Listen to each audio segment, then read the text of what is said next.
je vois au moins 3 chantiers où les investissements de l'État sont extrêmement nécessaires. Le premier, c'est celui d'une bombe sociale qui va exploser dans ce pays, qui est déjà en train d'exploser, sauf que, comme les gens qui en sont victimes, très souvent se retrouvent dans des difficultés individuelles qui empêchent parfois de se mobiliser collectivement pour faire face, et puis que les médias s'y intéressent un peu moins que la question de 300 abayas dans l'éducation, on n'en entend pas suffisamment parler. C'est le logement.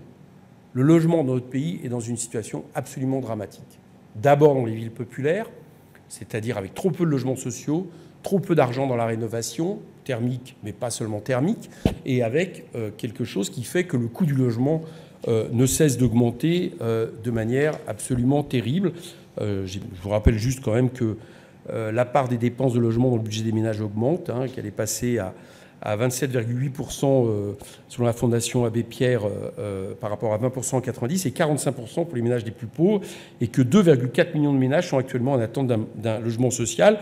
On sait tout ça, et on sait que dans le même temps, les dépenses publiques pour le logement sont passées de 42 milliards d'euros à 38 milliards d'euros. Donc il y a un dossier logement.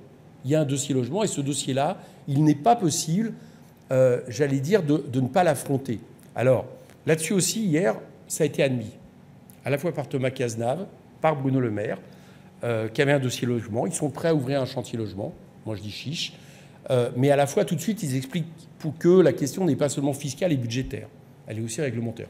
Moi, je suis assez d'accord de dire qu'il y a une question réglementaire, ne serait-ce que pour libérer du foncier et autres, mais elle est aussi, je viens de vous le montrer, financière. C'est-à-dire, si on construit aussi peu de logements sociaux dans ce pays, c'est bien parce qu'à un moment donné, il y a aussi un problème de budget. Donc la question du logement me semble fondamentale. La question de l'éducation, moi je crois très franchement que, de ce point de vue-là, on peut dire que leur communication marche, que la question des 300 jeunes femmes vêtues d'abaya qui ont été repérées, et pourtant c'est pas faute d'avoir montré les établissements dans lesquels elles pouvaient se trouver, est là pour cacher une rentrée catastrophique, c'est-à-dire un manque de 3000 enseignants, enfin 3000 emplois d'enseignants non pourvus, tellement le métier est peu attractif, 2000, je crois, classes dans l'élémentaire supprimées cet été, 6000 chauffeurs de bus, ça paraît peut-être des détails, mais on sait que ce n'est pas le cas, qui manquent à l'appel, une santé scolaire dans une situation catastrophique, et je ne parle pas de l'encadrement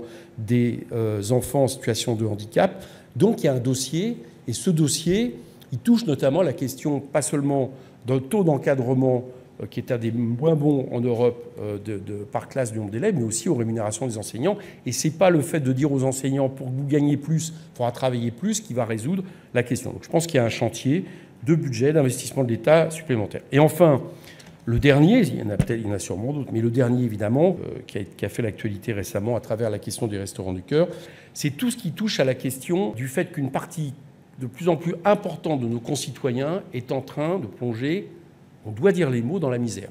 Voilà, c'est ça la réalité. C'est-à-dire que les chiffres qui sortent au fur et à mesure sont effrayants. Si les Restos du Cœur sont obligés de tirer la sonnette d'alarme, et hier Bruno Le Maire nous a dit qu'il était prêt à renouveler le plafond de 75% de défiscalisation pour aider les associations, ok, bon, pourquoi pas. Enfin, le problème, surtout, c'est parce qu'il y a de plus en plus de gens qui en ont besoin. Voilà. Et que s'il y a de plus en plus de gens qui en ont besoin, c'est que les revenus, de manière globale, ne suivent pas l'inflation. C'est ça le problème majeur, plus le fait que vous avez, puisque ça c'est documenté largement, des entreprises qui ont profité de cette question, de cette montée inflationniste due à l'énergie pour augmenter leurs marges de manière considérable, qui explique la répercussion entre l'inflation démarrée par l'énergie et l'inflation qui s'est ensuite transmise aux questions alimentaires. Donc là, on a un dossier absolument terrible. Là, j'ai encore entendu qu'un Français sur 5 était à découvert en permanence et qui touche de plus en plus de nos concitoyens.